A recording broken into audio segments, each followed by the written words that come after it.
எல்லோருக்கும் வணக்கம். நாம இன்னைக்கு இந்த பதிவுல என்ன பார்க்க போறோம் பார்த்தீங்கன்னா, நெறைய ஆண்களுக்கு பார்த்தீங்கன்னா, விந்துவானது நீர்த்துப் போய்விடுகிறது.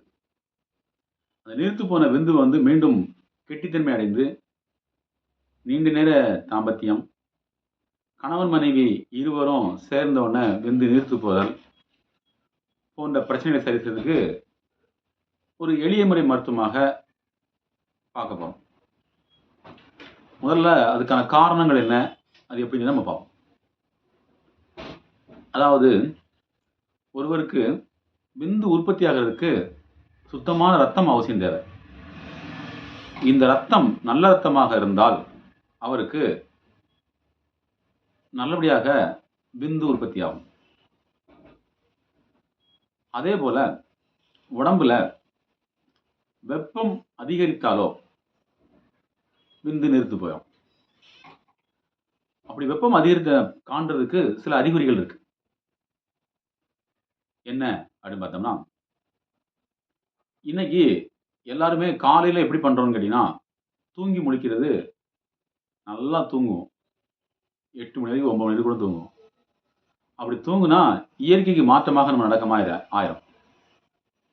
2வது உடல் உஷ்ணத்தை சமப்படுத்துறதுக்கு நம்ம எண்ணெய் குளிக்கிறதே கிடையாது. இரவுல பார்த்தீங்கன்னா, ரொம்ப நேரம் கண் முழிச்சு உட்கார்ந்து தூங்குறது. அதாவது இரவுல கண் முழிச்சு தூங்காம இருக்கிறது. அப்படி தூங்காம இருந்தாலே உடம்புல வெப்பமானது சமநிலை இல்லாம அதிகரிச்சிடும். அப்போ அவங்களுக்கு உடல்ல ஒரு வகையான வெப்பம், சூடு உண்டாகும். கண்கள் எரிச்சல் உண்டாகும். முடி உதிர்வு சம்பந்தமான பிரச்சனை உண்டாகும். எந்த வேலையுமே மனது ஒன்றி செய்ய முடியாது. தள்ளி போடக்கூடிய பழக்கம் உண்டாகும். நாளைக்கு பார்த்துக் கொள்ளலாம், நாளைக்கு செய்து கொள்ளலாம் அப்படின்னு. ஒரு 2 பேருக்கு 3 பேருக்கு மேல இருந்தாங்கன்னா அவங்க முன்ன பேசுறதுக்கு கூச்சப்படுவாங்க. முகம் பார்த்து பேச மாட்டாங்க. முடிவு எடுக்க மாட்டாங்க. இது போல உள்ள பிரச்சனைகள்லாம் அவங்களுக்கு காணப்படும். அதுக்கப்புறம் பார்த்தீங்கன்னா, நரம்புகள் பலகீனம் ஏற்பட்டு, ஞாபக சக்தி குறைவு, மறந்து போறது இதெல்லாம் உண்டாகும்.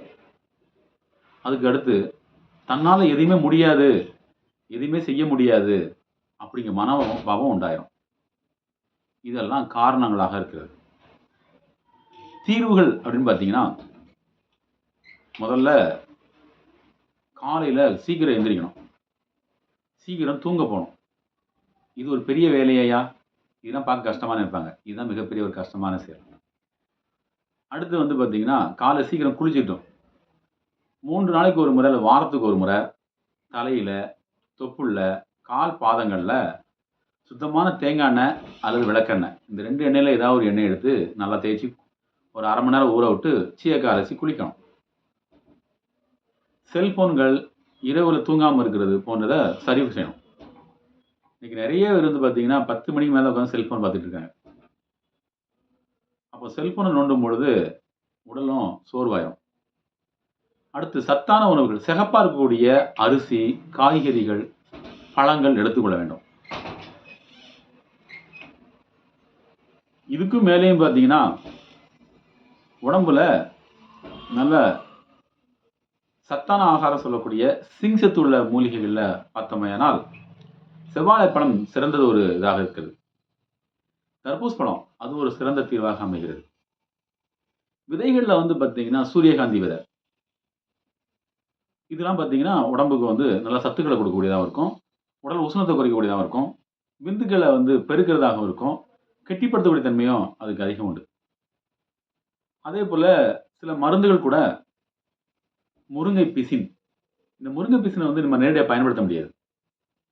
ஒரு நாளைக்கு முன்னாடி ஊற வச்சிரணும். ஊற வச்சுட்டு மறுநாள் காலையில அது நல்லா பெருசா புஸ்ஸுன்னு இருக்கும். அத நல்லா கட் பண்ணி போட்டு நிழல்ல காய போட்டீங்கன்னா சுத்தியாயிரும். இப்போ ஒட்டவே ஒட்டாது. இது தங்கப்பூசம் சாப்பிட்டதுக்கு ஈக்குவல் அப்படின்னு சொல்லி நம்முடைய முன்னோர்கள் சொல்றாங்க.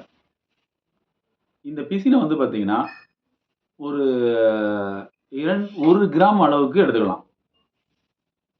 அத நம்ம பயன்படுத்தி வரும்பொழுது, உடல் உஷ்ணம் தணிந்து, நல்லா விந்து உற்பத்தியானது கெட்டியாக ஆரம்பிச்சுரும்.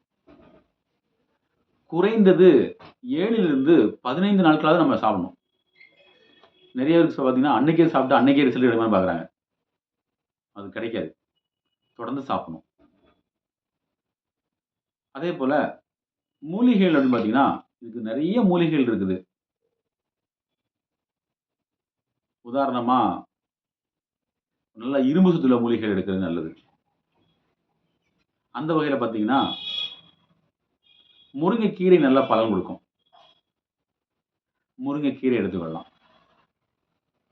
சிகப்பு பசலைக்கீரை எடுத்துக்கலாம். இதுகள் எல்லாமே நமக்கு வந்து அற்புதமான வகையில நல்ல உடம்ப வந்து உஷ்ணத்த குறைக்கக்கூடியது. அதேபோல குடி தண்ணீர்ல வந்து பார்த்தீங்கன்னா, தண்ணீர் ஒரு நாளைக்கு நெறைய குடிக்கணும். அதுக்கப்புறம் தண்ணீர்ல வந்து பார்த்தீங்கன்னா, நான் சொல்லக்கூடிய ஒரு சில மூலிகையோட வேர்கள போடுங்க. உங்க உடல சரி பண்ணும். அதாவது உஷ்ணத்த பூரா சரி பண்ணும். என்னன்னு பார்த்தீங்கன்னா, வெட்டி வேர், நன்னாரி வேர், விளாமிச்சை வேர். இந்த 3யும் ஒரு 10, 10 கிராம் எடுத்து, ஒரு 10 லிட்டர் மண்பானை தண்ணீல போட்டு ஊற போட்டீங்கன்னா, மறுநாள் பார்த்தீங்கன்னா, தண்ணீர் அமிர்தமா இருக்கும். டேஸ்ட்டா இருக்கும்.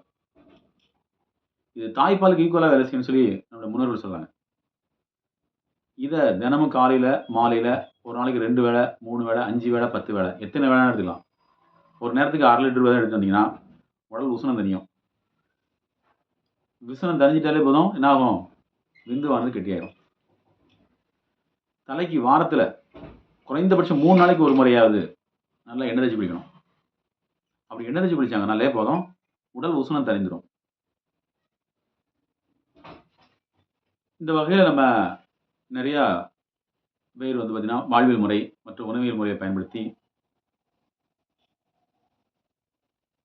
விந்துவ வந்து பார்த்தீங்கன்னா, உடலின் உஷ்ணத்த சரி செய்து, விந்துவையும் கட்டுப்படுத்தி, நீண்ட நேரத்து தாமதத்தில சிறந்து வழங்கியிருக்காங்க. இத பயன்படுத்தி பார்த்து உங்களுடைய அனுபவங்கள கமெண்ட் பாக்ஸ்ல கமெண்ட் பண்ணுங்க. இதுபோல நல்ல தகவல் உங்களுக்கு வந்து கொண்டே இருக்கும். நன்றி.